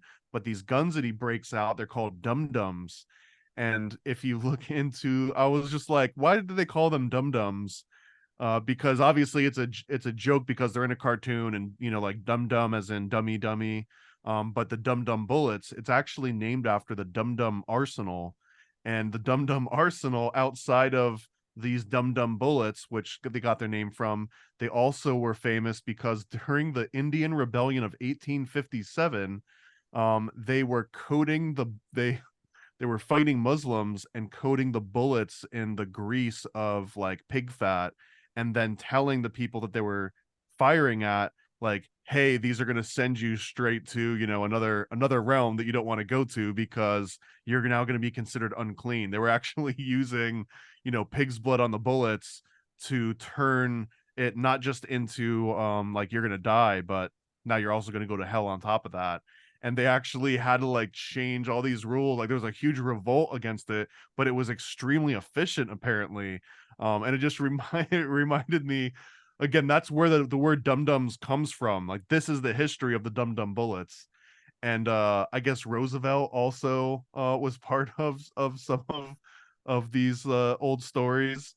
And it reminded me of, there was like news stories recently in the US, something called G-Hog bullets, where they would put like a little bits of paint on the very tips, but the paint was mixed with like pig's blood or something. So I don't know. I thought that it was a weird tangent of something that I never would have learned about without this movie. I'm just like, hey, if someone shoots you, it's their fault, not yours. Well, I mean, I guess technically, based on like the Quran, it doesn't really count. Like if you get shot by a bullet that's got pig blood on it, it doesn't matter. It doesn't make it any more special than any other bullet would have. So it really was just an outrage sort of thing that someone, made a profit and made a product off of, which is just the best part of capitalism. But yeah, anyways, to rewind that back, it all came from, where did dum dum bullets came from? Why are they called dum dum bullets? No, don't we have the lollipops too? I thought we were gonna get a lollipop story, and we got something The much lollipop darker. story. Oh, from the Dum Dum Company. Yeah. So that's where my head first went. So Who was the one that had the Salvador Dali logo? Chupa Chupa lollipops? Chips, that's right. Yeah. Chupa chips? There's a Chupa Chips. I don't know, you can barely read it. There's one at the mall nearby. And when my daughter was like 2 or 3 years old, she would like just stare at it and it's like singing this weird song. So we never bought the lollipops because nobody wanted the lollipop. But yeah, Yeah, yeah. yeah. It is a weird logo. You do trip out looking at that logo. So for sure. Um, Let's see. I mean, I had a bunch of other notes, but we kind of covered the freeway conspiracy stuff. Oh, and there's a lot of correlations too between Who Framed Roger Rabbit and Chinatown. And in Chinatown, they have a similar conspiracy, but it has to do with the water supply and not the public transport.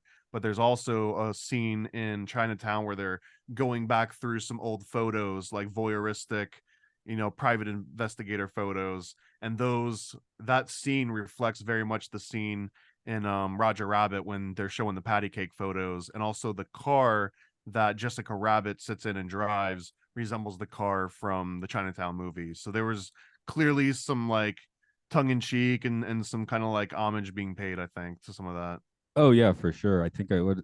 My last note is it's only China after all. So it's my final note there. Um, I guess the one thing is we're mentioning, the conspiracy of getting rid of Toontown, building the freeways, but that was a major issue in 1940s and 1950s America as they built the entire interstate system that went through cities. And when you have to take out a neighborhood, guess which neighborhood's getting taken out? The more vulnerable ones, or Toontown. yeah, or neighborhoods being split in two, where you had like maybe a cohesive community of a lot of these were African American communities, and they're saying, freeway straight through the middle of your town, so not the other parts of town.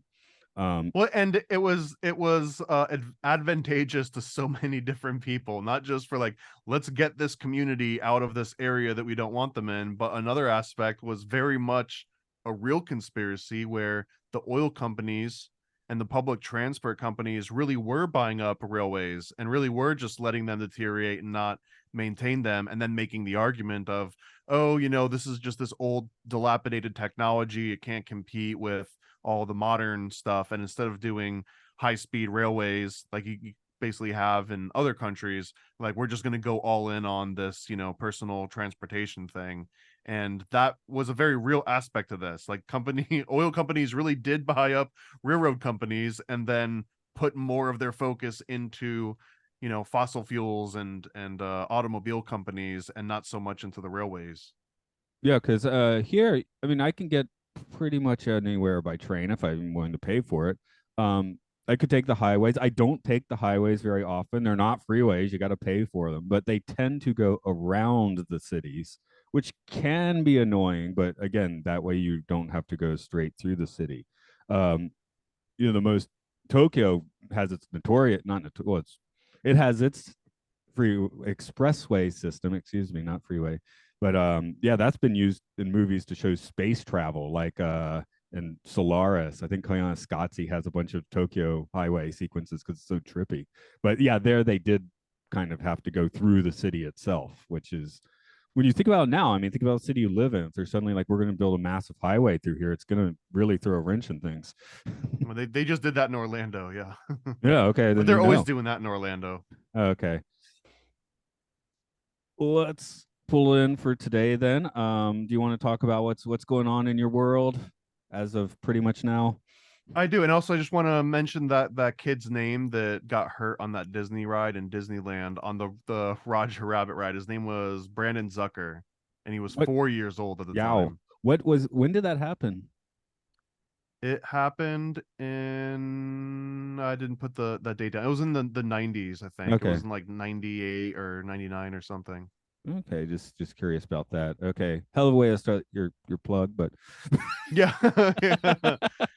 So, yeah, I definitely want to shout out if any of that was interesting. I've got this Time Samplers 3 issue, and this Time Samplers is based on the Wake Initiated Lucid Dreams. There's Disney references inside of this. There's like the MK Ultra mind control. This particular issue 3, is the one that breaks down Project Monarch in illustrated detail. So this is like one of my favorite books out of all of those.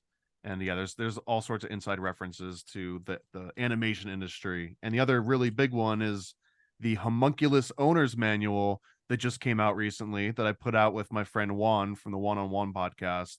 And this has got 33 pages, over 70 unique illustrations, and it breaks down the history of what a homunculus is, how to create them, different cultures, different alchemical grimoires that mention them, all of the rumored magical abilities that you can get from creating them. And it's really a unique thing, because not a lot of people have, let alone looked into all the research and compiled it together, but then come up with illustrations to kind of like visually show all these really weird aspects of how to make a homunculus. It gets really kind of weird and creepy. And I guess the last plug is my own personal YouTube channel now, Paranoid American, where I've got some interviews that'll be coming out. I'll probably have you on there at some point pretty soon. And then I've also got a website now called occultdecode.com, which it has right now a gematria calculator, and it also has a banned word list, because some of the videos I've been trying to put on my YouTube, they get flagged. So I'm having to find creative words to replace the words that I want to say. One of those examples is a substance that's derived from adrenaline, which decomposes and turns into another substance. But if you say the word out loud or put it on the screen, you get your wrist slapped by YouTube and Alphabet and everyone else. So the substitute for that word is thrill oxide. So if you went to occultdecode.com, you can either type in thrill oxide, or you can type in ADREN so and so and so. And if you just type in the first few letters, you'll see here's the word that you want to say, and here's the word you can say in place of it. And it even blurs the words out for you if you turn on the safe screen option. So if you're like live streaming and you want to figure out like, how do I say, beep, or how do I say beep? We've got the actual substitutes for you. The other day it came in really handy. Someone wanted to say like, oh, the thing that police have, and it fires things out. I didn't want to say the thing because it was like in a sketchy area. And I was like, yeah, it's a super soaker. And it's like, okay, now that makes sense. Yeah. So the cop, aimed his super soaker at the bad guy and he splashed him, and now all of a sudden you're allowed to say these words and it's advertiser friendly. So yeah, occultdecode.com. It's going to turn into like a really cool, I guess, like decoder ring for naughty words. That's my hope. As for us, it's a caught Disney podcast. Actually, your YouTube page, A Paranoid American, is probably not a bad way to drop us a note or something if you want to. And talking about getting slapped on the wrist, I also bought occultdisney.com. It just redirects to our playlist in case someone thinks that that domain's legit. It's not. You're not allowed to own a domain that has the word disney.com in it. But I just wanted to make sure if you accidentally were to think that you could go to occultdisney.com, that it actually does redirect you to our YouTube playlist. So occultdisney.com is definitely not a website that should exist, but if you go to it, it might redirect you. And I also grabbed occultanimation.com in case something happens to occultdisney.com. Right, right.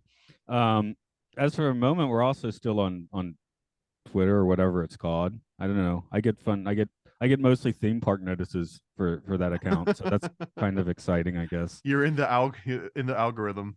That's right. And I do a lot of podcasts, which you could support on Patreon at Podcastio Podcastius. I also talk about what's supposed to be really good movies and what are supposed to be really bad movies at Films and Filth, The Twilight Zone, and other shows of that nature at Time Enough Podcast. And there's some video game stuff. Luke loves Pokemon for the Pokemon lover. Hyrule Field Report for those into Zelda, and the Game Show where gamers game each other. Woo! Okay, off to Toontown then. Record.